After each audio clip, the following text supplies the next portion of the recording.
কি নাম আপনার? আমার নাম শারমিন আক্তার। শারমিন আক্তার। আপনার বয়স কত? আমার বয়স 22 বছর। 22 বছর। জন্ম জেলা আপনার? বরিশাল। বরিশাল। জি, শুরু করেন যেখান থেকে বলতে ইচ্ছে করে, একেবারে ছোটবেলা থেকে। আমার ছোটবেলা থেকে, আমার ছোটবেলা তো আমি দেখি নাই, হয়তো যখন বাচ্চারা ছোট থাকে তারা বলতে পারে না তাদের জীবনটা কি রকম ছিল। জি, কিন্তু বাবা মার মুখের থেকে যেটা শোনো ওইটাই। হ্যাঁ ওটাই বলেন। তো আমার যখন আমি ছোট তখন আমার আব্বা আমার কোলে নিয়ে বলতো যে তোরা তাও বাবার কোল পাইতাছো, আমার ভাগ্যে এটাও ছিল না। তো আমি বলতাম আব্বা কেন? তো আব্বা বলছে যে দেখ আমার মা যখন আমার মা মারা গেছে তখন আমার বয়স 8 বছর। আমার দাদা সরকারি চাকরি করত, সেক্ষেত্রে সে ছিল বগুড়ায়। বগুড়ায় যেয়ে সে ওইখানে বিয়া করে। তো আমার বাবা আর তার 2 ভাই ছিল, তিনজনেই ওইখানে পাঠায়। তো পাঠানোর পরে সে ওইখানে তার সৎমা তাদের পরিচয় দেয়, মানে অনেক করার পরে তারা ওইখানে না থাকতে পারে, তারা চলে গেছে। আমার আব্বা বের হয়ে গেছে। তো বের হয়ে সে রাস্তায় রাস্তায় বড় হয়েছে। বাবা রাস্তায় রাস্তায় বড় হয়েছে? রাস্তায় রাস্তায় রোডে রোডেই বড় হয়েছে। তো বড় হয়েছে, কিন্তু আমার আব্বার একটা ভাগ্য ছিল, সে এরকম করতে করতে ইন্ডিয়া চলে যায় হাঁটতে হাঁটতে। ইন্ডিয়া যাওয়ার পরে ইন্ডিয়া ওইখানে একজনের সাথে দেখা হয়, সে তাদের ওইখানে সে কাজ করে, আর ওইখানে আমার আব্বা লেখাপড়া করতে শুরু করে। তো ওইখান থেকে আমার আব্বা ভালো একটা ইন্টার পাস করে ফেলায়। আচ্ছা, ইন্টার পাস করায় আমার আব্বা বরিশালে। এরপরে ওইখান থেকে আসার পরে বরিশালে আমার আব্বা বরিশাল সরকারি মেডিকেলে কাউন্টারে টিকিট কাটে না, ওই টিকিটে চাকরি লয়। আচ্ছা, মানে টিকিট বিক্রি করতে সে? হ্যাঁ, মানে টিকিট কাউন্টারে চাকরি নেয়। কিন্তু ভাগ্যক্রমে আমার আব্বা অসুস্থ হয়ে যায়। আমার আব্বা টিবির সমস্যা ধরা পড়ে। তো এখন ওই টাইমে আমার আব্বারে দেখার মতো তার কেউ নাই।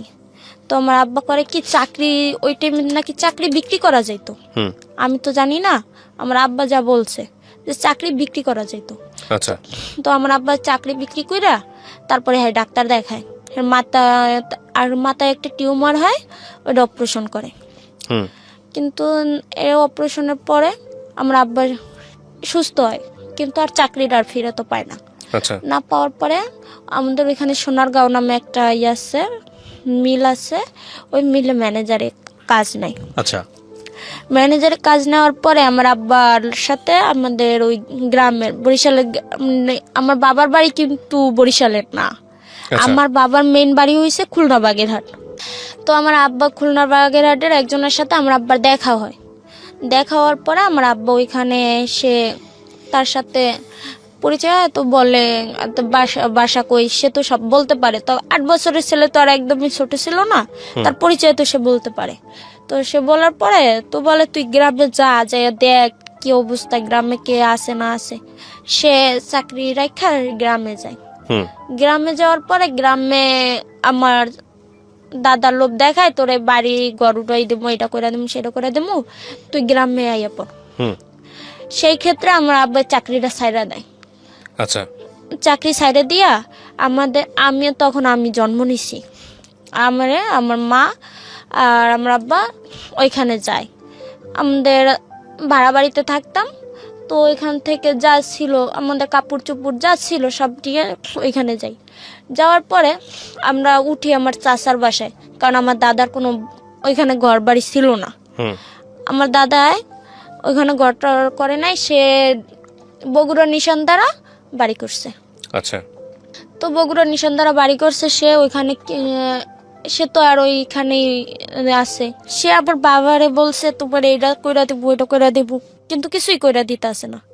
এখন আমার বাবা যে আমাকে খাওয়াইবে এটাও পারতেছে না, কারণ ওইখান যায় সে এদিকে সেদিকে বড় হয়েছে, তারে ওরকম কেউ চিনো না যে একটা সে কাজ দিবে।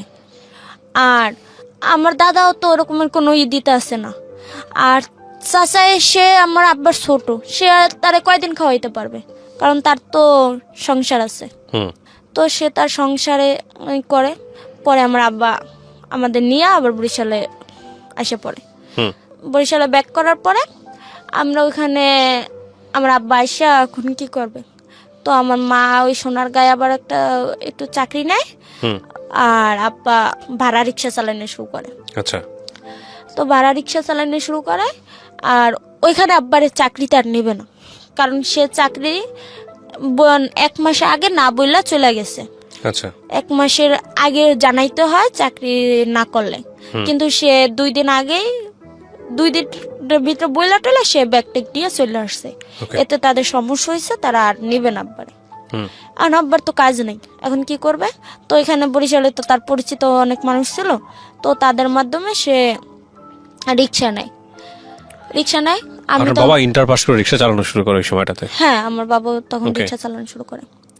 তো আমার বাবা যখন রিক্সা চালায়, তো আমার মা চিন্তা করে যে দেখতে আসছে যে পারতে আসছে না, হুম। বাসা ভাড়া দিয়া আমার আব্বার কোনো আলহামদুলিল্লাহ এই দিক দিয়ে আমি অনেক শুকরিয়া আদায় করি যে আমার আব্বার কোনো বাজে নেশা ছিল না। হুম। মানুষ দেখি টাস খেলে, সিগারেট খায়, বিড়ি খায় বা মদ খায়, গাঞ্জা খায়। আমার বাবা আলহামদুলিল্লাহ এত ভালো ছিল, আমার বাবার মতো মানুষ হাতে গড়েও হইবে না। হুম। তো আমার আব্বা তখন আমার মা দেখতে আসে, আমার আব্বা পারতে আসে না, কারণ আমার আব্বার অনেক সমস্যা ছিল, ঠান্ডার অ্যালার্জির, যার কারণে সে রিক্সা চালাইতে পারতেছিল না। হুম। এখন এইটার কারণে আমার আব্বা যখন রিক্সা না চালাইতে পারে, এখন কি করবে? আর আমার মায়ের টাকায় সংসার চলতেছিল না, হুম। কারণ বাসা ভাড়া দিয়া তারপরে 3 জনকে খাওয়ানো সম্ভব ছিল না। তখন আমার মা নানা বাড়িতে চলে আসে। ওইখানে যখন আয়সা আমার মামার বাসায় ওঠে, হুম। কিন্তু আমার মামা আমার মায়ের দেখতে পারতো না, কারণ তার সমস্যা হইতেছিল, তার স্ত্রীর সাথে আমার মার সাথে বাজতো, যেমন মহিলাদের বাজে, এটা স্বাভাবিক। হুম। তো আমার মামা কি করে, একদিন আইসা ঘরের ভিতরে সব ফালাই টালাই দেয়। আচ্ছা। সব ফালাই দেয়, আমরা যদি ওই বাড়িতে থাকি তাহলে সে থাকবে না। আপনার বাবা বলে এটা? হ্যাঁ, এখন সে ছেলে, সে তো তারে তো আর ঘর দিয়ে বের করবে না, অবশ্যই আমার মার বের হইতে হইবে। হুম। তো আমার মা করে কি, আমাদের পাশের ঘরে একজন একটা হেরা বিল্ডিং করবে দেখা উৎসাহ দেয়, হুম। যেটা উৎসাহঘর বলে বা পাকঘর বলে, হুম। এরকম একটা পাকঘর দেয়। তো ওই পাকঘরে আমার মা কাকে তাহলে এই ঘরে আমরা যাই। এরা একটু দূরে থাকতো, এরা একটু অনেক টাকা পয়সার মালিক ছিল, হুম। তো অনেক ভালো ছিল। সে আমার মা ওইতে গেছে, কিন্তু ওই বাড়ির ভিতরেই। এখন আমরা যদি ওই বাড়ির ভিতরেও থাকি তাহলে সে থাকবে না, ও আমার ছোট মামা তাহলে থাকবে না। এটা নিয়ে সে সালিশ ব্যবস্থা বসাইছে। আপনার সামনে কি এগুলো ঘটতেছিল? হ্যাঁ। আচ্ছা, কোন ক্লাসে পড়েন তখন আপনি? আমি তখন, আমার বয়স কত, 6 বছর। আচ্ছা। আমার 6 বছর বয়সে, তো আমার এর ভিতরে কাহিনী আছে। আমি লেখাপড়ায় অনেক আগানো, 4 বছর আগানো। কারণ আমি যখন বাচ্চারা ক্লাস 1-এ ভর্তি হয়, আমি ক্লাস 1-এ ভর্তি হইনি, আমি অনেক ঘাড়তারা ছিলাম। তো আমার একটা খালাতো ভাই ছিল, ও আপনার ক্লাস 4-এ পড়তো। আমি ক্লাস 1 থেকে যাই, আমি ক্লাস 4-এ ভর্তি হয়েছি। আমি ক্লাস 4-এ পড়বো, আমি 1-এ যাবো না, আমি ওর সাথে, ও যদি ক্লাস 4-এ পড়তে পারে আমিও ক্লাস 4-এ পড়বো। আচ্ছা। তো তখন আমার বয়স 7 বছর। আপনি যখন ক্লাস 4-এ পড়েন তখন আপনার বয়স 7 বছর? 7 বছর। জি। তো কি হলো, আপনাকে ওই বাসায় থাকতে দিচ্ছে না? এখন আমার ওই বাসায় থাকতে দিবে না। তো এখন আমার মা কি করবে? তো আমার মা কি করলো, আমার নানিরই আর একটা জমি ছিল, একটা মানে ওটা আমার বড় মামার বাড়ি করবে, এই জন্য জায়গাটা রাখা দিছিল। এখন আমার বড় মামা বাড়ি করবে, ওইখানে তো আমরা যে আমার নানা আবার আরেক জায়গায় জমি নিয়ে মারামারি করছে, ওইখানে তারা দখলে যে বলে ঘরের জন্য ওই রকম একটা ঘর তুলছিল, ওই ঘরটা আবার আমার মা ভাঙ্গে আয় না, ওইখানে ঘরটা করে। তো ওই ঘরটা করার পরে এখন ওইখানে আমরা থাকতে শুরু করি। কিন্তু গ্রামের মানুষের তো কথা, মেয়ে কালো, জন্ম। এর ভিতরে আরেকটা কথা আছে, আমার বড় বোন মারা গেছে। আমার বড় বোন যখন জন্ম নেওয়ার পরে, আমার ওই যে ভাড়া বাড়িতে থাকা অবস্থায় আমার নানার বাড়িতে বেড়াইতে আসে, তখন আমার নানা গাছ কাটে, ওই গাছের নিচে পড়ে আমার বোনটা মারা যায়। তো মারা যাওয়ার পরে এখন আমি সেকেন্ড মেয়ে, আর তারপরে আমার আরেকটা বোন হয়, এখন আমরা 3 বোন। এখন মানুষ কথা শোনায় মেয়ে একটা কালা, ছেলে জন্ম দিতে পারে না, মেয়ে জন্মায় শুধু মেয়ে মেয়ে, এর ছেলে হইবে না, মানে নানা রকম কথা শোনায়। আর তার চেয়ে বেশি শুনে আমার আত্মীয় স্বজন। আমার আত্মীয় স্বজন অনেক, মানে আমার বাবার কষ্ট আমি কখনো দেখিনি। আমার বাবার চোখে আমাদের নিয়ে সমস্যা, কিন্তু পাড়া প্রতিবেশীর অনেক সমস্যা। এটা দেখে আমার আব্বা কি করে, মানে নিয়ে ঢাকা এসে পড়ে। আচ্ছা, আমারে নিয়ে ঢাকা এসে, আপনাকে নিয়ে নাকি পুরো পরিবার নিয়ে? না, শুধু আমারে নিয়ে আসে। কোথায় রাখে? আইনা। পরে আমাদের এখানে একটা হ্যাঁ ধর্মবোন ডাকতো, হ্যাঁ, ওর মাধ্যমে আমার আইনা ক্লাস 5-এ আপনার রামপুর হাই স্কুল থেকে পরীক্ষা দেওয়ায়। আচ্ছা, আমি ফুরেই পরীক্ষা গ্রামে এখানে 5-এ পরীক্ষা দেন? 5-এ পরীক্ষা দিই। তো 5-এ পরীক্ষা দেওয়ার পরে আমি আমার আব্বার ছাড়া থাকতে পারতাছি না, কারণ আমার জীবনে আমার সবচেয়ে ভালো বন্ধুই আমার বাবা। আমার জীবনে আমার কোনো, একদম মন থেকে বলে, আমার কোনো ফ্রেন্ড সার্কেল নাই, কোনো ফ্রেন্ড নাই আমার লাইফে। একটা ছেলে ফ্রেন্ডও নেই, একটা মেয়ে ফ্রেন্ডও নাই।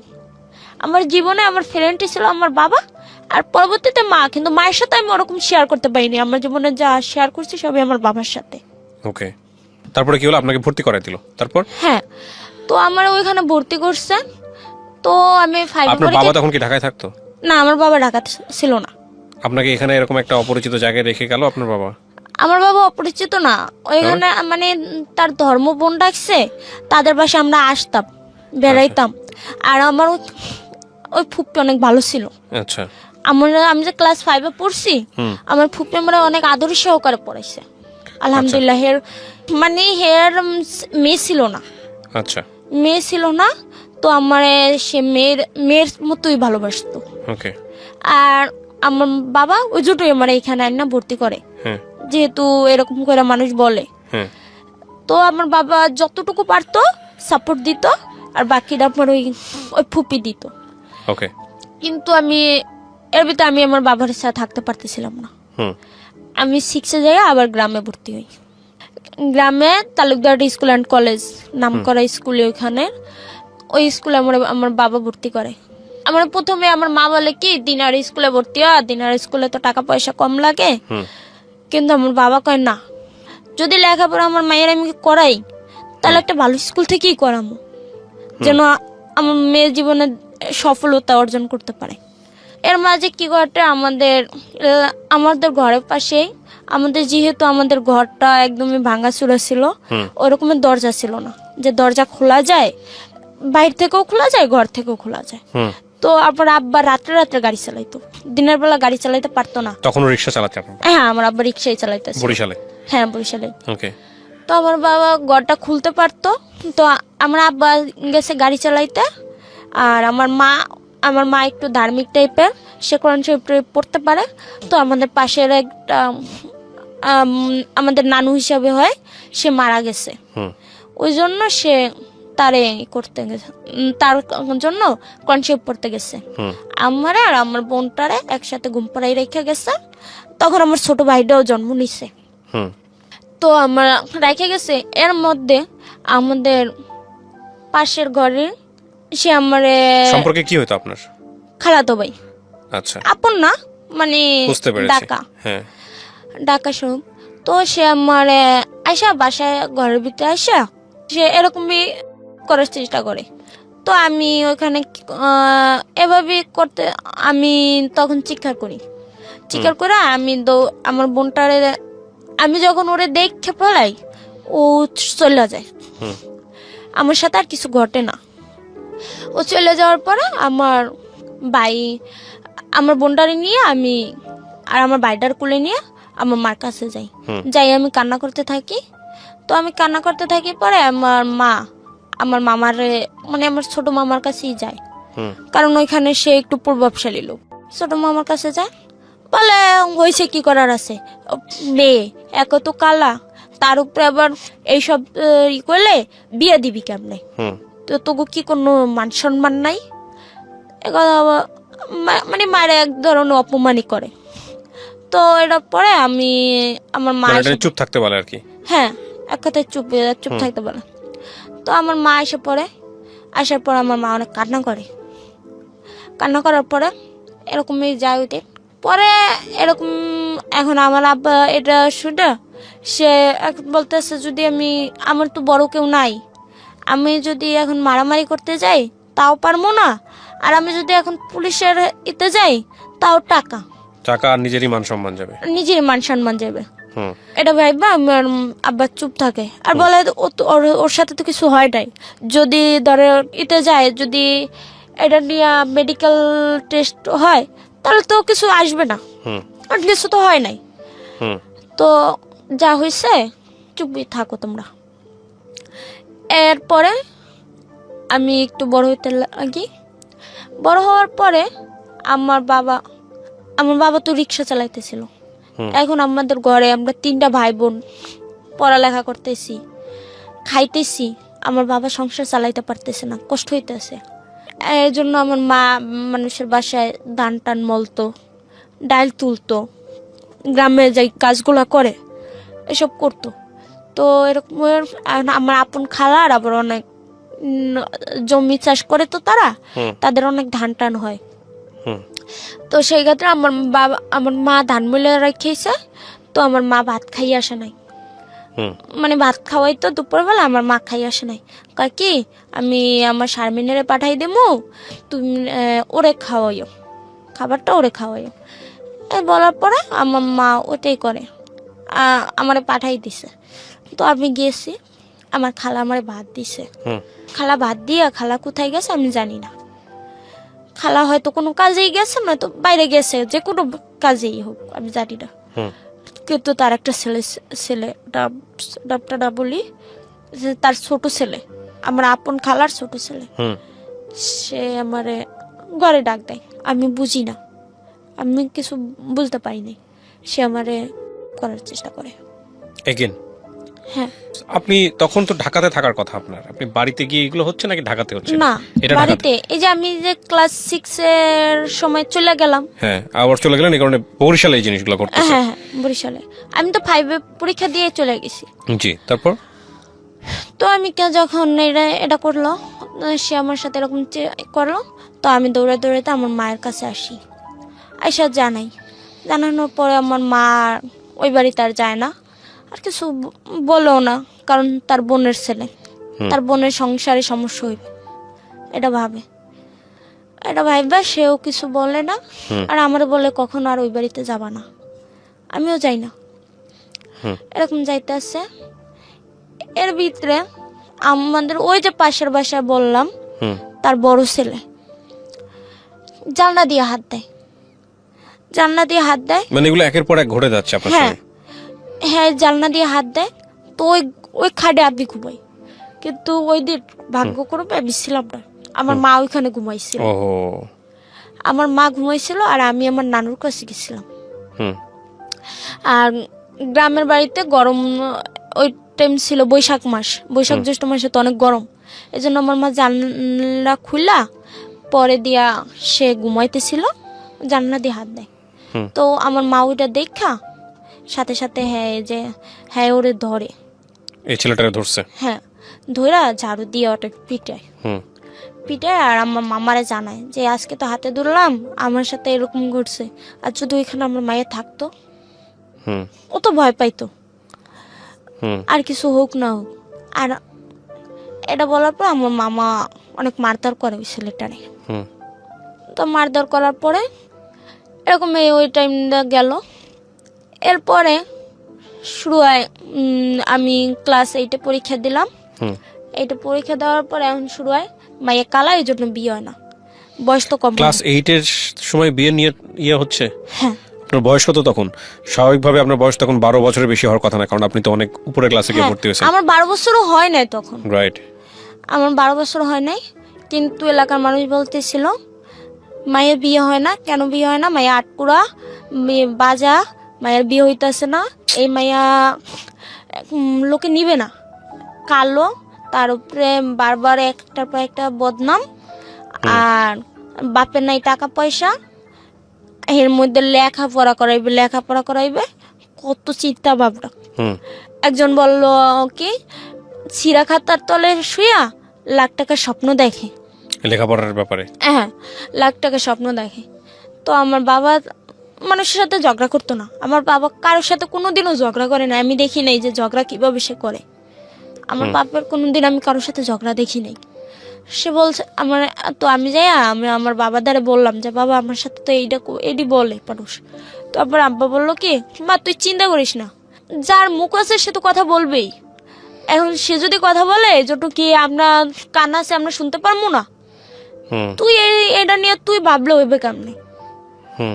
অন্যের কথায় কান দিতে নেই। আমি তোরে কোনোদিন কিছু বলছি যে আমার মেয়ে কালো, আমার কোনো সমস্যা আছে? তাহলে মানুষ যদি বলে তুই এটা নিয়ে চিন্তা ভাবনা করে তুই কি লেখাপড়া শেষ করে দিবি? তো আমি কি আব্বা মানুষ এরকম বলে কে? তখন কিন্তু আমি ওরকম বুঝি না যে কিসের জন্য বলতেছে, কেন বলতেছে, কেন এমন করতেছে। তো আমি আমার আব্বার বলি, আব্বা এরকম করে কা? কয় শোনো মা, তুমি যখন একটু ভালো দিকে করবা, রাউন্ড করবা, তখন মানুষ অনেক কিছু বলবে, কারণ চাইবে তুমি ছোট হও। তুমি কোনোদিন পিছনে পিছনে তাকালে যে তোমার থেকে নিচে আসে তার থেকে তাকাবা সুদৃষ্টিতে, আর যে তোমার থেকে উপরে আছে তার দিকে তাকাবা আমি ওরকম হইতে চাই। এটা মনের ভিতরে এই জোরটা রাখতে হইবে তোমার, নয়তো মানুষ কোনোদিন আগাইতে পারে না। তো আমি বললাম আব্বা আচ্ছা তুমি এটা বললা, আমি কি বলো তো আব্বা, আমি কি লেখাপড়া করতে পারবো না? আমার আব্বা আমার কোলের ভিতরে নিয়ে চুমা দিয়ে বললো আমার মেয়ে অনেক বড় কিছু হইব। তো এরপরে আমার বাবা এটা পরীক্ষা দিয়ে আমার ঢাকায় পাঠাই দেয়। ওরকম কথা যে আমি ঢাকায় কার কাছে পাঠায়? আমার ওই ফুপুর কাছেই পাঠায়। ওরা ঢাকায় ছিল? হ্যাঁ, তো পাঠায়। তো আমার ফুপু এখানে চেষ্টা করে ভর্তি করানোর জন্য, কিন্তু ক্লাস 9-এ তখন কোন স্কুল নিতে ছিল না। তো আর এরকমের, আর আমার ফুপু বলতেছিল যে দেখ এখন তো মধ্যে থেকে আর ক্লাস 9-এ ভর্তি করবি হঠাৎ কইরা, আর একটা বাচ্চার অনেক খরচ। আমি জানি আমার হের ফ্যামিলি অবস্থা মোটামুটি ছিল, অনেক ভালো ছিল না। দেখ আমি তো সম্পূর্ণ দিতে পারবো না, আর তোর যে ফ্যামিলি, তোর যে অবস্থা তুইও দিতে পারবি না। তার থেকে তুই ওরা গ্রামেই ভর্তি কর, গ্রামে ভর্তি কর। আমি যা পারবো ওটা সাহায্য করবো, আর তুই ওরাই করা ওরা পড়ালেখাটা করা। এরপর আমার লেখাপড়া চালু করে ওইখানে, আবার ওই গ্রামে শুরু করি। গ্রামে শুরু করার পরে আমি যখন ক্লাস 9-এ, এখন আমার আব্বা আমার বলে তুই সায়েন্স নে। রেজাল্টের ক্ষেত্রে আমার মাশাআল্লাহ আলহামদুলিল্লাহ আমি A+ পাই এটা। তো আমার আব্বা বলে যে তুই সায়েন্স নে। এখন স্যার বলতেছেন তুমি সায়েন্স নিবা, দেখো তোমার তো ফ্যামিলির অবস্থা তোমার বুঝতে হইবে, আর তোমার আব্বা তো বলছে, তোমার আব্বা তো অনেক কিছুই চায়, কিন্তু তোমারও তো বুঝতে হইবে। তো আমি স্যারের সাথে কথা বললাম, স্যার বললে কি তুমি কমার্স নাও, তুমি যেহেতু অঙ্ক অনেক ভালো তাই তুমি কমার্স নাও। স্যারের কথা অনুযায়ী আমি কমার্স নিলাম। কমার্স নিয়ে আমি SSC পরীক্ষা দিলাম। তখন আমার বাবা আমার কোনো প্রাইভেট পড়াইতে পারে না, আমার বাবা নিজে যতটুকু সময় দিতে পারে অতটুকুই, প্রাইভেট পড়ায় না। তো আমি কি ওর ভিতরে আমার রেজাল্টটা মোটামুটি আসে, আমার ভালো ছিল না, 4.25 আসে। আচ্ছা। তো আমার বাবা আরো আশা ভালো করছিল। তো এরকমই আসার পরে আমি ইন্টার ভর্তি হই। ইন্টার ভর্তি হওয়ার ভিতরে আমার আত্মীয় স্বজন সবাই পাগল হয়ে যায়, আমার বিয়ে দিতে হইব। এই মাইয়া যদি এখনো ইয়ে করে তো মাইয়ারা 20-তে বুড়ি হইয়া যায়। তো আমার বাবা কইতাছে ওর কি 20 বছর বয়স হয়েছে, ওর সবে মাত্র 13-তে 14-তে পাড়া দিছে, তাহলে ওর 20-তে বুড়ি। তোমার 20 বছর তো মানুষ শীতে দেখবে না, যে বয়স হয়েছে কি না ওইটা দেখবে না, তারা তো ক্লাস হিসাব করবে। তোমরা ক্লাসের দিকে তাকাই দেখো তোমার মেয়ের বয়স কত হয়েছে। এখন তারা বিয়ে দিবে, আমার আব্বা বিয়ে দিবে না। আমার আব্বা বলতেছে ওরে ইন্টার পাস না করাইয়া আমি বিয়ে দিব না। আমার মায়ের সাথে আমার মায়ের কালো, যদি স্বামী সংসারে যায় সুখী না হইলো তখন আমার মায়ের কি করে খাইবে? আমার মায়ের তো কিছু কইরা খাইতে হইবে। আমার মায়ের আমি ইন্টার পাশে আগে বিয়া দেবো না। ইন্টার পাস করলে অনার্স মাইয়ারা করতেই পারে। হুম। তো আমার বাবা আমার বিয়া দিবে না, কিন্তু তারা দিবে। এরকম করতে করতে কারা মানে কারা এটা? তারা বলতে আমার খালা, খালার ফ্যামিলি। আমার খালা, তারপরে আমার মামা হুম। আর আত্মীয় স্বজন সবাই বিয়া দিতে চাইতেছে। তারা এমনকি তারা ছেলেও দেখা শুরু করে দিছে। হুম। তো আমার মা বলতেছে না, আমার মা ভাবতেছে, একদিকে ভাবে মহিলা মানুষের যে এরকম চিন্তা থাকে যে আসলে মায়ের গো বিয়া দেওয়াটা উচিত, আবার বলে যেহেতু হ্যাঁ লেখাপড়া করাইতে চাইতেছে তাহলে আমি লেখাপড়া করামো না। দুইটা চিন্তাই আমার মা করতে করতে আমার মা বলতেছে কি, থাক ইন্টার পাসটা করুক, ইন্টার পাসে তোর বয়স বেশি হয়ে যাবে না, তা করে ইন্টার পাসটা করাই। মানে আমার খালারে বলে, আমার খালা একদিন প্রস্তাব নিয়ে আসে একটা, তো এরা নিয়ে বলে। তো আমি দেখতে অনেক কুৎসিত তাদের ভাষায়। ওকে। আর তাদের ভাষায় বলতে আমার আত্মীয় স্বজন সমাজের ভাষায় আমি কুৎসিত, কিন্তু আমার বাবার কাছে আমি অনেক সুন্দর। তো আমার বাবা বলছে আমার মায়ের যদি বিয়া দেই ওরকম ছেলের কাছে দিমু যে আমার মায়ের কুৎসিত ভাববে না। এর পরে এখন এর ভিতরে আমি ইন্টার পাস করছি, আলহামদুলিল্লাহ আমি ইন্টার পাস করছি। ইন্টার পাস করার পরে এখন এর ভিতরে তারা ছেলে নিয়ে শুরু করে দিছে, তোরা তো কইছো ইন্টার পাসের পর বিয়া দিবি, তাহলে ইন্টার পাসের পরে এখন তো ইন্টার পাস করে ফেলাইছে, এখন বিয়া দে। তোদের তো এরকম টাকা পয়সা নাই যে তোরা খরচ টরচ দিয়ে বিয়া দিবি, দিতে তো আবার গই হইবে, তাহলে আমরা যখন চাই এখন দে।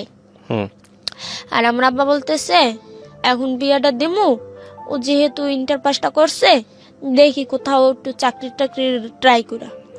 তো সেই ক্ষেত্রে আমারে পুলিশে দাঁড় করে, কিন্তু আমার বয়স হয় না। পুলিশে কি কনস্টেবল? হ্যাঁ, ওই যে এতে দাঁড়ায়, মাঠে দাঁড়ায়। আমি মাঠে দাঁড়াই, তো আমার হয় না বয়সের কারণে। আর আমি অনেক চিকন ছিলাম, আমার ওজন ছিল না, আর আমার বয়সের কারণে মূলত হয় না হওয়ার পরে কিছুদিন পরে আবার ট্রাই করি। তখন আমার মানে ওই অনুযায়ী স্কুল সার্টিফিকেট অনুযায়ী আমার বয়স তো বেশি দিয়ে দিচ্ছে, তো ওই অনুযায়ী তখন আমার বয়সটা হয়। আর আমি এটি করার পরে তো আমি দাঁড়ানোর পরে আমি সব দিক দিয়েই হয়েছে। ইন্টারভিউ দিতে যাওয়ার আগে আমাদের একজন পরিচিতই সে বলছে শুধু পরীক্ষা দেওয়াবি, আগে ভাব 7 লাখ টাকা দিতে পারবি। এখন আমার আব্বা বলতেছে 7 লাখ টাকা আমি কই পাবো। তো পরে দেখি, আগে তো পরীক্ষাটা দেখ। তা আমি পরীক্ষা দেই, আলহামদুলিল্লাহ আমি পরীক্ষা পাশ করি। তারা আমারে ওইখানে নেয়, ডাকার পরে আমার আব্বারও ডাকে। তারা কিন্তু ফলাফলটা ওইভাবে করে না, সার্কুলার করে না। আচ্ছা, মানে আমাদেরকে জানানো যে যারা পাশ করছে, ওইখানে যারা অ্যালাউ হয়েছে ইন্টারভিউতে তাদেরকে ডাকছে, ডেকে কে কত ঘুষ দিতে পারবে, বুঝতে পারছি, ঘুষ অনুযায়ী তাদের চাকরি, তাদের রেজাল্ট সার্কুলার করবে। তো আমাদের ডাকার পরে আমার বাবার কাছে 8 লাখ টাকা ঘুষ দাবি করে। কিন্তু আমার বাবার কাছে 8 লাখ টাকা ঘুষ দাবি করার পর আমার আব্বা সব জানায় যে আমার তো এইরকম ফ্যামিলির পরিস্থিতি, আমার পক্ষে এত টাকা ঘুষ দেওয়া সম্ভব না। সে বলে 7 লাখ টাকা দিতেই হইবে। তখন আমার আব্বা এসে পড়ে, 7 লাখ টাকা তো তার পক্ষে দেওয়া সম্ভব না। তখন আমার আর চাকরি হয় না। তখন আমারে এখন এরা আত্মীয় স্বজন আরো চান্স পেয়ে গেছে যে চাকরি তো হইবেই না, তো চাকরিও দিতে পারবি না, বিয়ে কেন দিবি না, বুড়ি বাটাবি, এরকম বলতেছে। এখন আমার আব্বাও কোনো কিছু না বললা, আমার আব্বা বলতেছে না বিয়া দিমু না, বিয়া পরে দিমু, আগে আরো ট্রাই করি, চাকরির জন্য তো ট্রাই করতে হইবে, একবারই যে চাকরি হবে এমন তো কথা না। তো আমার আব্বা এরকম করার পর আমার আব্বার ঘাট বেকা করে রাখছে, বিয়ে দিবে না। হ্যাঁ যা গাড়ি চালায়, তো ওই যে রাত্রে গাড়ি চালায়, ওই দিন দিনের বেলা গাড়ি চালাইতে গেছে। আমি তখন টিউশনি শুরু করছি, আমি ক্লাস 10 থেকেই টিউশনি করানো শুরু করছি। আচ্ছা, তো আমি ওই টাইমে আমি পড়াইতে যাই। তখন কি আপনি সিদ্ধ মানে কি বলে ঢাকাতেই? না, গ্রামের আমি বাড়ি? তো ইন্টার করছি গ্রাম থেকে। ওকে। তো আমি পড়াইতে যাই, ওইখানে আমার বোন রে আমার খালা এসে পাঠাই দেয় যে ওরে ডাইকা আন। এখন আমার কেন ডাক আনবে, ওর কাছেও বলে না, ওর কাছে বলে না, সে আইসা বাসায় বসা বলে কি ওরে ডাইকা আন। তো এর আগে একদিন আমার নিয়ে বরিশাল শহরে গেছিল সে তার ডিপিএস এর টাকা তোলার জন্য। তো আমি ভাবলাম ওই জন্য নি, ওই টাকাটা তুলতে পারে নাই, বলছে পরে ফোন দিবে তারপরে এসে টাকাটা নিয়ে যায়। তো আমি ভাবলাম যে ওই জন্য মনে হয় ডাকছে। তো আমি তাড়াতাড়ি গেছি পরে আমার সে ডাকার পরে আমি যাওয়ার পরে সে আমার বলে কি রে একটু ভালো করে ওড়নাটা, ভালো একটা ওড়না পর। আমি যে বোরকা পরে গেছি, কিন্তু আমার ওড়নাটা ভালো এরকম ছিল না, সুন্দর একটা ওড়না ছিল না তার ভাষায়।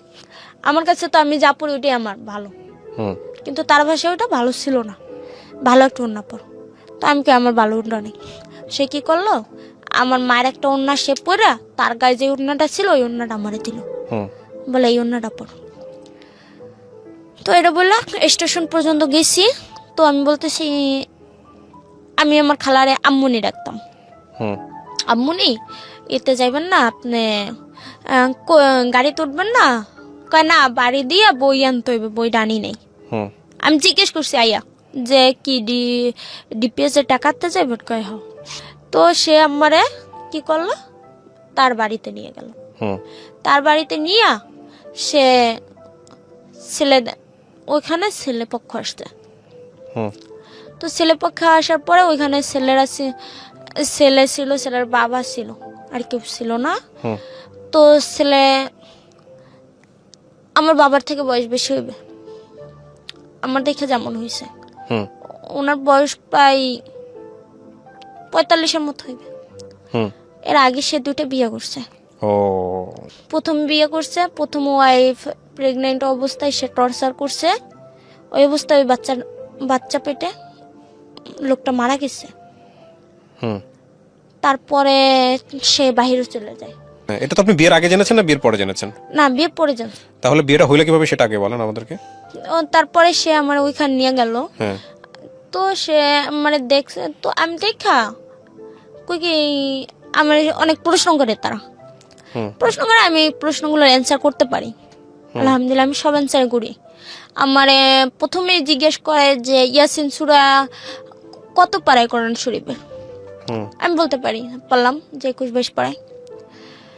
তো এরকম করার পরে আমার সে তারা আরো অনেক নানা রকম প্রশ্ন করতে থাকে, হাঁটাইয়া দেখে, এসব করে। তো আমি এবার ওইখান থেকে বের হইয়া আমার খালার খালা কি শুরু হয়েছে, তোরে দেখতে আসছে। আমি কই তাই ছেলে কই? কয় ওই যে মাস্ক পরা ওইটা। আমি কই দি বুড়া কাকু। তো আমি যখন বলি বুড়া কাকু, আমার খালা বলে যা কপাল যারে যে নেন দে তারই সে পেন দে। মানে কেন বলে আমি জানি না, সে বলছে যারে যে নেন দে তারই সে পেন দে। ওকে, আচ্ছা, হ্যাঁ, তারপর? তো আমি বলি কে আম্মুনি, আপনি এটা বললেন কে? তো এরপর আমার বিয়ে হয়ে যায়। ওখানে বিয়ে হয়ে যায়, আপনার বাবা মা রাজি ছিল? জানলো পরে? না, আমার বাবা তো জানিই নেই, ওইখানে জানে না। না জানলে আপনার বিয়ে না, বাবাকে না জানাই বিয়ে দিয়ে দিল? হ্যাঁ, আমার বাবা তো ওইখানে ছিলই না, কারণ আমার বাবা গেছে গাড়ি চালাইতে। আর আমার মা ওর ভিতরে একটা চাকরি নেই কিসে, যে আপনার একটা কারেন্টের যন্ত্রপাতি যে তৈরি করে না, ওইগুলো প্যাকেট করতে। আপনার মাও ছিল না ওখানে? না, আমার মা ছিল না। আপনি রাজি হইলেন কেন? আমি তো রাজি ছিলাম না। তাহলে বিয়ে হয় কিভাবে? তাদের কবুল নাকি নিরা ফ্যামিলির কেউ বললেই হয়। মানে আপনি কবুল বলেন নাই, ফ্যামিলির লোকজন কবুল বলছে? ফ্যামিলির একজন বললেই নাকি হয়। কি হয়েছিল ঘটনাটা একটু বলেন তো? তো আমার কবুলের ঘটনাটা কিভাবে হয়েছে?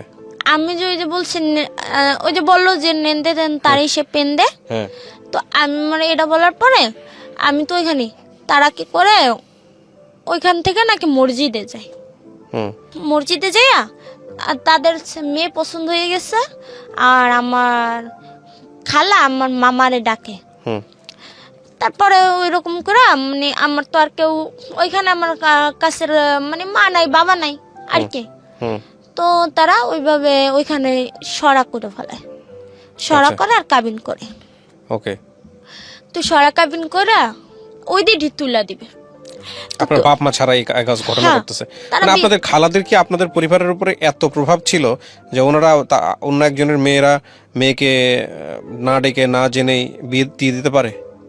আর ওরাও যারা বিয়ে করতে আসছে ওরাও এভাবে বিয়ে করবে? এটা অবিশ্বাস্য না বিষয়টা? কারণ ওর তো 2টা বিয়ে হয়েছিল। সেটা থাকুক, তারপরেও তো বাপ মা ছাড়াই বিয়ে করাতে তো ক্রাইম। তারা তো তাদের কাছে তো ওই যে তার 2টা ছিল, তৃতীয় বিয়ে করবে। মসজিদে গিয়ে এটা করতেছে আপনাকে জানায় নাই? না, আমি জানতাম না। তাহলে আপনি কিভাবে বুঝলেন যেটা আপনার বিয়ে হয়ে গেছে? আমি তো জানি না। আচ্ছা। আমি তো বলতেছি এটা, হুম আমি তো জানি না যে আমার বিয়ে হইতেছে এটা কি হইতেছে। আমি তো বাড়িতে, আমার খালার বাড়িতে, হুম আর ওরা মানে মসজিদে গেছে। হুম আর আমার মামা মসজিদে আসছে। মসজিদে বসে তারা ওরভাবে ওই যে সরা কাবিক বলে ওটা করছে। ফ্যামিলির কেউ একজন বললেই নাকি হয়। আর আমার জন্ম নিবন্ধনের কাগজ এটা আমার বোনের কাছ থেকে এরা আনছে।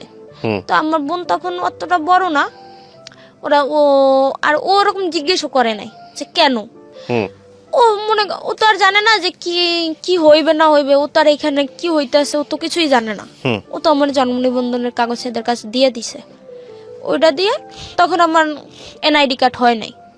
হুম তো তারা আমার ওইখানে বিয়ে দিয়ে দিল। হুম বিয়ে হয়ে গেছে মানে তো বিয়ে হয়েই গেছে, এখন তো আর কিছু করার নাই। যেহেতু কাবিন হয়ে গেছে সেহেতু তো বিয়ে হয়ে গেছে। আর ওইখানে আমার তো 18 বছর হয়ে গেছে। যেহেতু আমি ইন্টার পাস করছি আর আমি পুলিশে দাঁড়াইছি, তখন বললাম আমার বয়স 18 হয়ে গেছে। এখন তো পুলিশ করলেও কিছু হবে না, তখন না মানে তারা তুলে নিবে। তো আপনার বাবা মা জানলো কিভাবে? জানার পরে তারা কি বলতেছিল? তারা তো এখন পর্যন্ত কিছু জানতেছে না। ও তখনই তুলে নিবে? এখন তারা তুলে নিয়ে যাবে। হ্যাঁ। তো তারা আসলো আমাদের খালার বাসায়, এখন তুলে নিব। আমি ব্যাপারটা এখন আমি না মানে তাদের কথায় এদের কথায় আমি কথাটা বুঝতে পারছি। হুম বুঝতে পারে আমি পিছনের দরজা দিয়া বের হইয়া আমি বাড়িতে চলে গেছি। হুম আমাদের বাড়িতে চলে গেছি, মানে অনেক কাছাকাছি বাড়ি তো, আমাদের বাড়িতে গেছি। যাই আমি 999 ফোন দিছি। ও আপনি গিয়ে 999 ফোন দিয়ে দিয়েছেন? হ্যাঁ, আমি 999 ফোন দিছি। হ্যাঁ। ফোন দিয়ে আমি জানাইলাম, তারা বলতেছে আপনি তো প্রাপ্তবয়স্ক, আপনার ডিসিশনের দাম আছে। আমি জানালাম যে আমি এরকমের এই বিয়ে তো আমি করতে চাই না। তো বলছে তাহলে আপনার যদি যে কাগজপাতি, আপনার বিয়ের কাগজপাতি আপনার কাছে আছে, কিন্তু আমার কাছে তো কিছু নাই। নয়তো যখন তুলে নেবে তখন জানাইতে হবে। এখন আমরা যদি তুলে নেয় তখন কি আমার কাছে ফোন দিয়ে তারা রেখে দিবে? তো আমি তো আর তাদেরকে জানাইলাম, বললাম এটা, কিন্তু তারা আর কোনো নিল না। 999 থেকে কোনো ব্যবস্থা নেয় নাই? না, কোনো ব্যবস্থা নেয় নাই। না নেওয়ার পরে আমি আমার বোনের সাথে অনেক কান্না করে বলে কি আমি পলাই এখনই আমি যাই লঞ্চে ঢাকায় যাবো। কিন্তু ভাগ্য খারাপ, আমার কাছে টাকা ছিল না। না থাকায় আমি আমার মা বাবা আসার পরে আবার আব্বা অনেক চিল্লাচিল্লি করে যে কেউ জানে না শোনে না কিরকম বিয়ে হইলো, কিসের বিয়ে হইলো আর কিরকম বিয়ে হইলো। কত সত্য? আমার মেয়ে নিয়ে আমি এতই পানিতে পড়ে গেছি যে আমার মেয়েরে আমি তো কোনোদিন তাদের কাছে খাওয়ার জন্য একবেলা পাঠাই দেই, তাহলে তারা কিভাবে আমার মায়ের বিয়ে দিল? সে কি করে, সে পুলিশের কাছে যায় যে আমার মায়ের জোর করে বিয়ে দিছে। কিন্তু এদিকে এরা আগে গেছে, আমার খালা আগে গেছে, তাই বলছে যে ওর বাবা মা সবাই জানে এরা এরকম নিচে এরকম করে। তো আমার বিয়ের পরে এরা আমার বাবা আসার পর ওখানে কিছু হয় না, তারা কোনো ব্যবস্থা না নেওয়ায় কিছুই হয় না। কিছু না হয় আমার ওইখান দিয়ে আইসা পড়ছে। আমার বাবা আমারে নিয়ে বাগেরহাট চলে যাবে, এরকম আমরা প্রস্তুতি নিতেছি। কিন্তু আমাদের ওখানে তারা যে আমাদের মেম্বার রে ধরছে, যারা বিয়ে করছে না না খালারা? খালা ধরছে, যে মান সম্মানটা এরকম ডুবাইবে। এমনি তো মেয়ে কালোর তার উপরে নানান রকম ইয়ে আছে, আর ওর কি এত টাকা পয়সা যে মাইয়া ভালো জায়গায় বিয়ে দিবে, ভালো চাকরি করাইবে, কিছুই তো ওরটাই ক্ষমতা। তাহলে ও এরকম করে কেন? আর যেহেতু বিয়ে হয়ে গেছে, এখন আমরা কি বলবো? তো আমার মা বললো, এখন আমার মা উঠে নিয়ে দিছে না, যেহেতু আমার ভাই বুটের বাট শুটবো না খেটা, তাহলে দিয়ে দাও। আপনার মা বলছে এটা? হ্যাঁ, সুখী তো হইতেও পারে, যেহেতু অনেক টাকা পয়সার মালিক। মানে আমার যেখানে বিয়ে হয়েছে তারা অনেক টাকা পয়সার মালিক। ও 14 বছর বাহিরে ছিল। আর তাছাড়া ওরা একটা ভাই থাকে দক্ষিণ কোরিয়া, তারপরে আরেক ভাই হ্যাঁ থাকে কানাডা। মানে ওরা 5 ভাই বাহিরে থাকতো, অনেক টাকা পয়সা। তো যেহেতু এত টাকা পয়সা আছে, এত কিছু আছে, সুখীও তো হইতে পারে। কিন্তু ওইখানে আর কিছু হয়েছে কিনা তা তো আর তারা জানে না, তারা ওইসব খোঁজ খবর তো নেই। তো আমার আব্বা বলে কি, তাহলে আমি যাই একটু খোঁজ খবর নিয়ে আসি। সে কি করে, সে যায় জানার জন্য। যাইয়া ওইখানে সে জানতে পারে যে ও বিয়ে করছিল। কয়টা? একটার কথা জানতে পারে, আর একটা কথা জানে না। মানে যেটা মানুষের ওই যে 14 বছর বাইরে থেকে সে এর আগে যেটা করছে এটা জানে না। আর যে ওর ভিতরে বাহির থেকে আইসে একটা বিয়ে করছে, ওইটা যে ডিভোর্স হয়ে গেছে, ওইটা মানুষ বলছিল। তো আমার আব্বা আইসা বাসায় আবার চিল্লাচিল্লি শুরু করে যে বিয়ে তো ছেলের কাছে, আমার মাইয়া কেন বিয়ে দেব? আছে আমার মাইয়া কুৎসিত আছে, আমার কাছে আছে, তাদেরকে তো সমস্যা হওয়ার কথা না, এসব বলে। কিন্তু তারা তো এখন তো হয়ে গেছে বিয়ে, এখন তারা তুলে নিবে। এখন আমার মা বলতেছে যা হয়েছে তো হয়ে গেছে, এখন একটা বিয়ে করছে, ছেলেদের একটা বিয়ে কি হয়, অনেকই দেখায়, প্রসঙ্গ দেখায়। ওই যে উমুকে সংসার করতেছে না, 2টা বিয়ে করছে না, ওর উমুকে করতেছে না, বোঝানোর চেষ্টা করে বিভিন্ন ভাবে। হ্যাঁ। তো আমার মা বলে, আব্বা বলে আমি তেমন ওইখানে মাইয়া, কিন্তু এখন তারা বই করতেছে। তখন আমার আব্বা নিরুপায়, এক পর্যায়ে নিরুপায়, কারণ তার কাছে ওরকম টাকা পয়সাও ছিল না যে সে কোথাও দূরে নিয়ে আমার রাখা দিবে। আর তার কাছে এমনও পজিশন ছিল না যে সে অনেক টাকা পয়সা দিয়ে আমার ভালো একটা চাকরি দিবে, তাহলে তারা তো ওই করবেই। তো আমার বাবা আমারে তখন কইরা তারাই সব মানে সব অ্যারেঞ্জ কইরা তারাই আমারে তুলে দেয়। এর মধ্যেও ঘটনা হয়, এর ভিতরে ও আমার সাথে ফোনে কথা বলবে, ওই ছেলে আমার সাথে ফোনে কথা বলবে, কিন্তু ফোনের ভিতরে অনেক বাজে বিহেভ করে আমার সাথে। বাজে বিহেভ কি, আমি তো ওই যে আমার বিয়ে আমি তো মাইনে নিতে পারতেছিলাম না, তো আমি ওর সাথে কথা বলতে চাইতাম না। তো আমি কি করি, ও ফোন দেয় একবার, আমি ফোনটা কাটতে দিই, তারপরে আবার ফোন দেয়, আমি ফোনটা রিসিভই করি দিই, তারপরে আবার ফোন দেয়। ফোন দেওয়ার পরে ও আমার কিছু একটা জিজ্ঞেস করছিল, আমার এটা ভালো খেয়াল নাই। তো আমার জিজ্ঞেস করতে আমি কথাটা একটু জারি দিয়ে বলছি। এই জারি দিয়ে বলার পরে ও আমার সাথে অনেক মানে এইরকম ব্যবহার করা শুরু করছে যেন ও আমার 50 বছর আগে থেকে চিনে। আমি মনে হয় ওর ঘরের সংসার টুকসার করে চলে আসছি, এরকম অবস্থা। তো এরকম ব্যবহার করতেছিল। তো এটা আমি আবার রেকর্ডিং করতেছিলাম যে এখনই আমার সাথে এরকম ব্যবহার করে, পরবর্তীতে আমার সাথে কি করবে। তো রেকর্ডিং করার পরে আমার রেকর্ডিংটা আমি যারা আমার খালা মামা যারা ছিল তাদেরকে শুনাই। তাদেরকে শোনানোর পর তারা আবার কি করে, ছেলের বাবারে ডাকে। ছেলের বাবারে ডাকে, ছেলের বাবাকে একবার সুযোগ দেন, কিছু হইবে ও এরকম আর করবে না। আমি আবার কি করি, আমি নাক ফুল খুলে ফালাই দিই জিত পুরা। তো তারা এখন আবার আমার ওই যে খালা ওই যে বলছে থাক আর করবে না, এখন তুলা দিবে। তো এরকমের সব অ্যারেঞ্জ হলো। যেদিন আমার বিয়া মানে তুলে নিবে এর আগের দিন ছেলেদের পোশাক দেয়। তো এই পোশাক হয়তো কিডন্যাপ দিবে, নয়তো তো টাকা দিবে, হুম বাড়িতে তো আনে না। ও পোশাকের টাকা নেওয়ার জন্য বাড়িতে চলে আসে কাকা। আচ্ছা।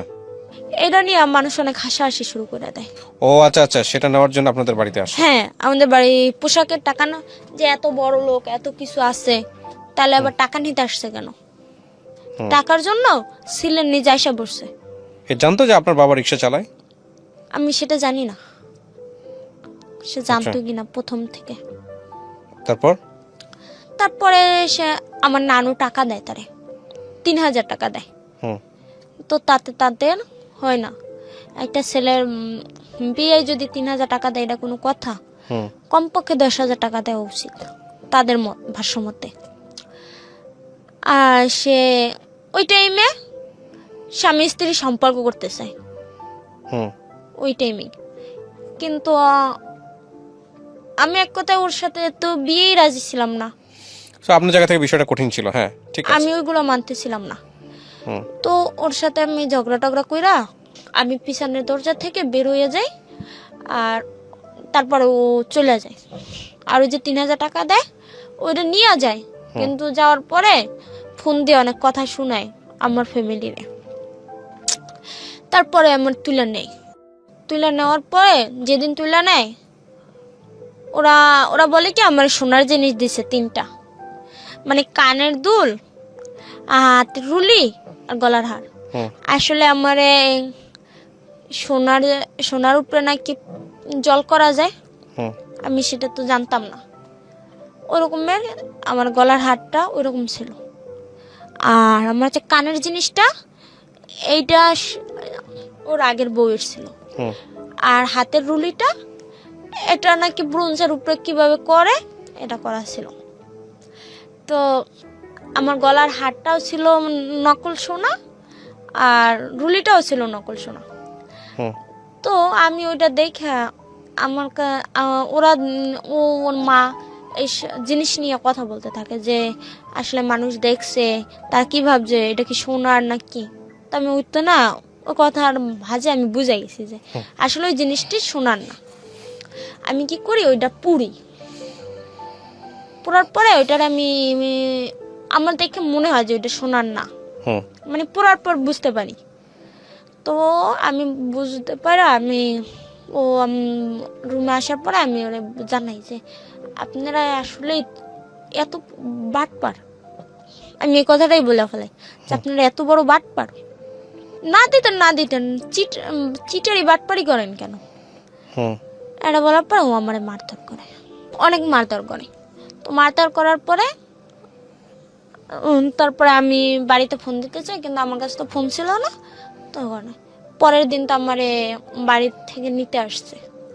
সে বলতে তারা জানায় যে মেয়ের নিয়ে মানে বউ নিয়ে ও এক জায়গায় বেড়াইতে যাইবে ওর বোনের বাড়িতে। ওর বোনাই বাহিরে চলে যাইবে, তো তারা বউ নিতে চায়। তো এখন তো দেওয়া যাইবে না। আমি যে বইলা দিমু যে আমার মারধর করছে, হুম এই জন্য তারা মানে দিল না দেওয়ার পরে আমার ও কসম কাটায়, যদি তুই এই জায়গায় বাড়িতে বলস তাহলে তোর কাছে আমার রোজ কিয়ামত পর্যন্ত দাবি থাকবে।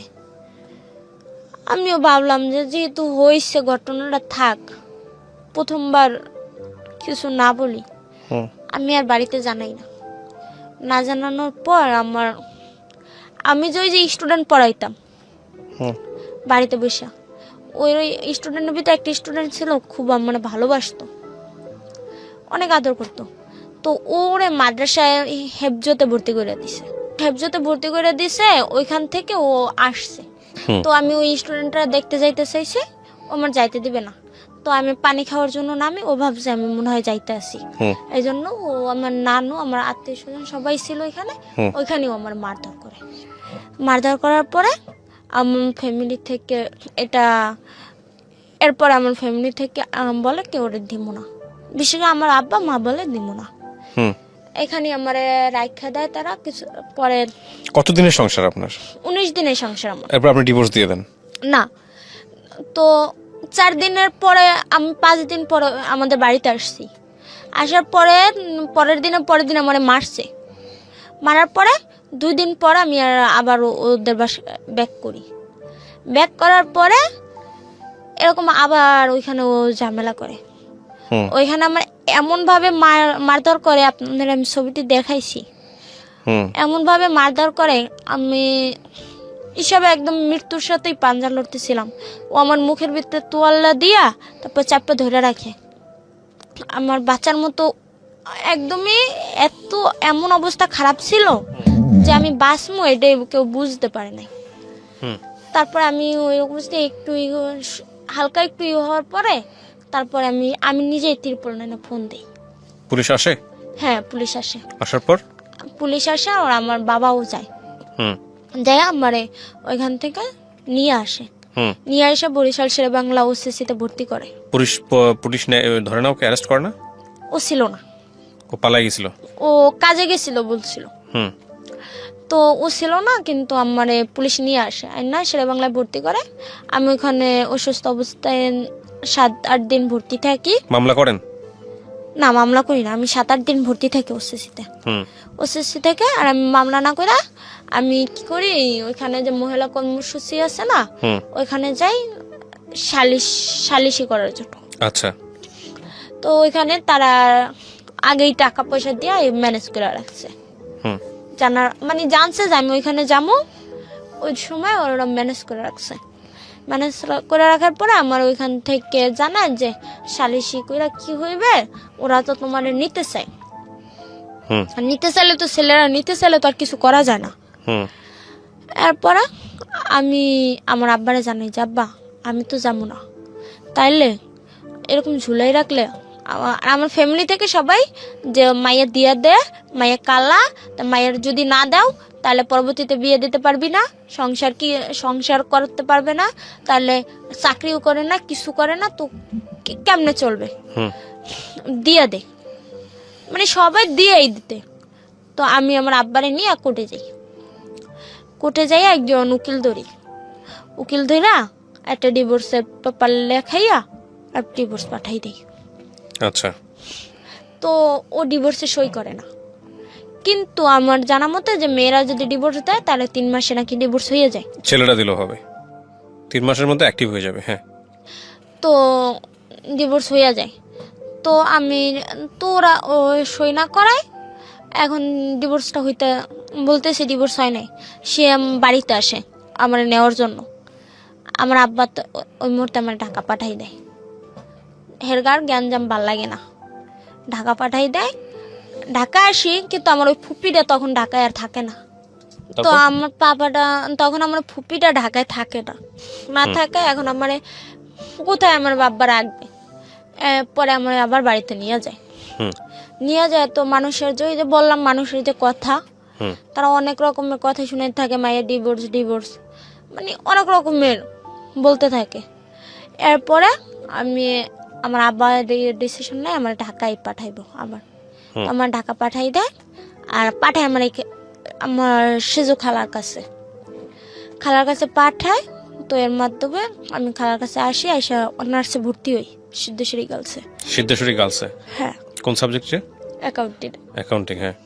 তো ভর্তি হওয়ার পরে ওইখানে আমি লেখাপড়া করতেছিলাম আর আমি টিউশনি করাচ্ছিলাম।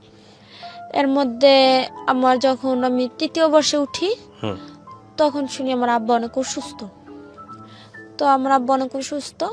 তার হার্নিয়ার সমস্যা ছিল। হ্যাঁ। তো হার্নিয়ার সমস্যা ছিল, কিন্তু আমার কাছে এরকম টাকা পয়সা ছিল না। আমি কিছু টাকা জমাই, আস্তে আস্তে আমি কিছু টাকা জমাই। ওইখানে আমার 1 লাখ টাকার মতো হয়। 1 লাখ টাকা না, আর একটু বেশি হয়। আমি যে এখানে পড়াশোনা করি, ওই অবস্থায় যে আমি টিউশনি করি, ওই টাকাটা আমার বাড়ি থেকে আমার আব্বা কখনো চায় নাই, নেয়ও নাই। ওই ক্ষেত্রে আমার কিছু টাকা জমা হয়। এখন আমি 3য় বর্ষ থেকে যখন 4th ইয়ারে উঠি, তখন আমার আব্বা অনেক বেশি অসুস্থ। তারপর আমি কি করি, আমার আব্বারে বলি যে তুমি ডাক্তারের কাছে যাও। ডাক্তার কাছে পাঠাই। ওইখানে আমার ডাক্তাররা বলে কি যে আপনার লিভারে একটু সমস্যা দেখা যাইতেছে, তো আপনি অন্য জায়গায় ডাক্তার দেখান। ওইখান থেকে আমার আব্বু ইসলামিয়া হাসপাতালে ডাক্তার দেখায়। ইসলামিয়া হাসপাতালে ডাক্তার দেখায়, তারাও বলে লিভারে সমস্যা, আপনারা লিভারে সমস্যা দেখা যাইতেছে, ঔষধ দিছি খান, আর আপনার সরকারি মেডিকেলে নিয়ে এর ইটা করার, অপারেশনটা করার। ওই টাইমে আমি আমার আব্বার টাকা দেওয়া শুরু করি। ওই যে আমার 1 লাখ টাকার বেশি জমা হয়ে যায়, ওই থেকে আমি আমার আব্বারের চিকিৎসার জন্য টাকা দিতে থাকি, কারণ আমার আব্বা তখন কাজ করতে পারতেছিল না।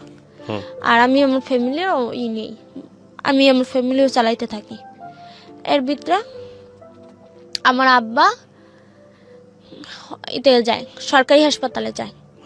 যাওয়ার পরে হেয়ার হানিয়ার অপারেশনটা তারা করে না, তারা অনেক পরীক্ষা দেয়।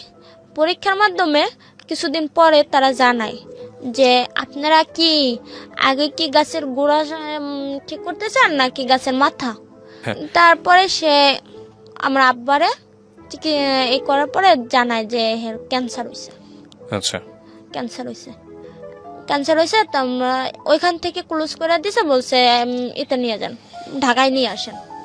পরে আমি ঢাকায় নিয়ে আসি, ঢাকায় না বক্ষব্যাধি মহাকালী বক্ষব্যাধিতে তারা ভর্তি করে আমি অনেক চেষ্টা করি। 3 মাস তারা নিয়ে আমি দৌড়াদৌড়ি করি, চিকিৎসা করাই, কিন্তু ওই টাইম আমার সব টেনশনগুলো ছুটে যায়, আমার একটা টেনশনই আর নাই। এখন আমি নিজেও চলতে পারতেছি না, ফ্যামিলিরও চালাইতে পারতেছি না, আর আমার বাবার তো চিকিৎসা আছেই। 1 লাখ টাকা তো চিকিৎসা শুরু করলে কিছুই না।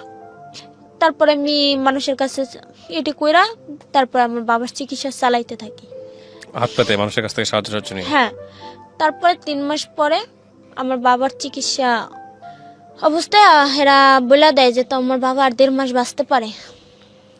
একদম আমার সরাসরি ডাক্তাররা বলে দিল যে এখান থেকে 1.5 মাস সময় বাঁচতে পারে, এর বেশি বাঁচলে তোমার ভাগ্য। তারপর আমার আব্বারে বাড়িতে পাঠাই দিয়ে এই এখন আমি চেষ্টা করি যে আমি কি করবো, আমার তো সংসার চালাইতে হইবে। পরে আমি সিম বাসা শুরু করি। তখন আপনি সিদ্ধেশ্বরীতে পড়তেছেন? এর মাঝে আমার অনার্স কমপ্লিট হয়ে গেছে। তারপর আপনি সিম বেচা শুরু করেন। আপনার বাবা কি তখন বেঁচে আছে এখনো, নাকি তার বাবা মারা যায়? আমার বাবা মারা গেছে। এর ভিতরে আমার বাবা 1.5 মাসের জায়গায় 1 মাস 18 দিন বাচ্চা ছিল। ওকে। এর ভিতরে আমার বাবা মারা যায়, আর আমিও সিম বেচা শুরু করি। এই সিম এটাই এখন আমি সিম বিক্রি করতেছেন এখনো? হ্যাঁ, আমি এখন এইভাবে সিম বিক্রি করতেছি। কয় টাকা থাকে আপনার মাসে? আমার মাসে কোনো মাসে 5,000 6,000। এতে আপনার পরিবার চলে, আপনি চলেন? হ্যাঁ, আমি চলে বলতে আমি ওভাবে কিছু রাখি না, কারণ আমি একটা টেনশনই করাই পাশাপাশি। আপনি বাড়িতে দেন টাকা পয়সা? হ্যাঁ, বাড়িতে 5,000 টাকা দিই। আপনার ভাই বোন আছে 2টা না? হ্যাঁ, আমার 2টা ভাই বোন আছে। এই গল্পটা কেন বলেন তো? আপনার এই গল্পটা আপনি রেডিওতে কেন বললেন? আমার এই গল্পটা সম্পূর্ণ বলার কারণ হয়েছে কোনো মেয়ে যেন কালো বলে হ্যারাসমেন্ট না হয়। কারণ একটা মেয়ে যত কালো হোক, যত খারাপ হোক, বাবা মার কাছে কখনো ছোট না, সে কালো না। আমার বাবা অনেক কষ্ট নিয়ে জীবনে মারা গেছে, অনেক ত্যাগ স্বীকার করছে। আমি চাই কোনো সন্তানরে বাবা মায়ের কাছে যেন কোনো মানুষ ছোট না করে। আমি লাস্টে এসে একটা কথা বলি, প্রিয় দর্শক এবং শ্রোতা, আমি গল্পটা নিয়ে কিছুই বলবো না, আপনাদের প্রত্যেকের জায়গা থেকে কি অনুভূতি হচ্ছে একটু চিন্তা করে দেখবেন। এই মেয়েটাকে আমি অনেক রিকোয়েস্ট করেছিলাম যে গল্পটা সোশ্যাল মিডিয়াতে আসুক, সামাজিক যোগাযোগ মাধ্যমে আসুক এবং ফেস দেখিয়ে আসুক। ও শুধুমাত্র ওর ছোট বোনটার কথা চিন্তা করে, পরিবারের কথা চিন্তা করে, সামাজিকতার কথা চিন্তা করে ও সামাজিক যোগাযোগ মাধ্যমে এই গল্পটা বলেনি বা ওর ফেসটাও দেখায়নি। তার মানে ও যদি সামাজিক যোগাযোগ মাধ্যমে গল্পটা আজকে বলতো, গল্পটাও যেভাবে বলেছে, যেভাবে এসেছে, সেটা যদি আমি পুরোটা তুলে ধরতাম, ওর জীবনটা পরিবর্তন হয়ে যেত। ওর জীবনের পরিবর্তন হওয়ার চাইতেও ও মূলত যেটা কনসার্ন সেটা হচ্ছে ওর বোনের যাতে কোনো ক্ষতি না হয়, ওর পরিবারের যেহেতু ভাই বোন আছে, ওর বাবা যেহেতু বেঁচে নাই, এখন ওর খালার পরিবারের উপর ডিপেন্ডেন্ট, ওদের যাতে কোনো ক্ষতি না হয়। খুবই অন্যরকম একটা গল্প, হৃদয় নাড়া দেবার মতো একটা গল্প। আমি শুধু ওর বাবার কথাটাই মনে করতে চাই, যে বাবা সারাদিন রিক্সা চালানোর পরেও নিয়তির কাছে হেরে গেল। তার মৃত্যু মুহূর্তে অনুভূতিটা কি ছিল, ক্যান্সার হওয়ার পরের অনুভূতিটা কি ছিল, একটু যদি চিন্তা করতে পারেন। সে তো 2টা মেয়ে, একটা মেয়ের সে এরকম একটা অবস্থা বড় মেয়েটার। ছোট মেয়েটা কি এখন কি লেখাপড়া করে, ছোট বোন মেয়েটা? হ্যাঁ, আমার বোনটা এবার ইন্টার পরীক্ষা দিবে। আর আপনার ভাইটা? আমার ভাইটা ক্লাস 6-এ। ক্লাস 6-এ পড়ে। এইরকম একটা অবস্থায় উনি যখন মৃত্যুর দিকে যাচ্ছেন, বা ওনার যখন জানা হয়ে গেছে ওর বেঁচে থাকবে মাত্র একটা মাস, ওই মুহূর্তে ওই মানুষটা প্রতিদিন মরেছে, প্রতি মুহূর্তে মরেছে, এবং কি কষ্ট নিয়ে সে দুনিয়া থেকে চলে গেছে। আফসোস আমাদের রাষ্ট্র ব্যবস্থা, আফসোস আমাদের সমাজ ব্যবস্থা, আফসোস আমাদের পারিবারিক ব্যবস্থা। আমার আরেকটু কথা আছে। জি বলেন। আমার দাদা মুক্তিযোদ্ধা ছিল, ওইখান থেকে আমার বাবা কিছু টাকা পাইতো। যখন আমার বাবা মারা যায় তখন ওই ভাতাটা বন্ধ করে দিছে। আমি চাই, আমি পাই নাই, আমার আর পাওয়ার আশাও নাই, কিন্তু কোনো সন্তান থাকাকালীন নাতনিগো যেন এই ভাতাটা দেওয়া হয়, কারণ এই ভাতাটার কারণে হয়তো সংসারটা চলে যাইবে। আমি হয়তো এই সিম বিক্রি করার মতো কাজ করতে পারি, কিন্তু অনেক মানুষ পারে না, তাদের কর্মস্থান থাকে না, কিন্তু ওই মানুষগুলো কিভাবে বাঁচবে? আপনার সরকারের কাছে এটা অনুরোধ যেন এইরকমের নাতিগোর জন্য ভাতাটা থাকে। স্পিচলেস অবস্থায় শেষ হলো আজকের এই জীবন গল্প। বহুদিন পর দুমড়ে মুচড়ে যাওয়ার মতো গল্প। ওকে সামনে থেকে যদি আপনাদের দেখার সুযোগ হতো, আপনারা বুঝতেন যে হৃদয় এবং জীবন কতটা কঠিন, কতটা লোড নিয়ে, কতটা ভারাক্রান্ত হয়ে মানুষ পৃথিবীতে বেঁচে থাকতে পারে। ওর বয়স খুব বেশি না। আপনার বয়স কত? আপনার 22 বছর। 22 বছরের জীবনে ও যে পৃথিবী দেখে ফেলেছে, আমরা 22 বার দুনিয়াতে এসেও অনেকে সে পৃথিবী দেখি না। আপনারা সবাই অনেক ভালো থাকবেন। ওর এই কান্নাতুর চোখ, ওর এই ভেঙে যাওয়া হৃদয়ের প্রশান্তি দিক আল্লাহ, সব কিছু পারেন সেই প্রার্থনা করে আমরা অনুষ্ঠানটা শেষ করতে চাই। শারমিন, আমি দোয়া করি আপনার জন্য অন্তর থেকে, শুধু এতটুকুই বলবো, এর বাইরে আমার কিছু বলার নেই। তবে আমি আপনাকে বুঝিয়েছিলাম যে আপনার ভাগ্য পরিবর্তনের জন্য হয়তো আমি চেষ্টা করতে পারতাম, কিন্তু শুধুমাত্র আপনার ভাই এবং বোনের মুখের দিকে তাকিয়ে আপনি আপনার ফেস দেখিয়ে সামাজিক যোগাযোগ মাধ্যমে গল্পটি বলতে পারেননি বা বললেন না। ও সিদ্ধেশ্বরী গার্লস থেকে পড়াশোনা করেছে, অ্যাকাউন্টিং অনার্স করে, ও রাস্তায় এখন সিম বিক্রি করে। এরকম অনেক ছেলে মেয়ে আছে বাংলাদেশের আনাচে কানাচে যাদের ভাগ্য পরিবর্তন দরকার, অনেক বেশি দরকার।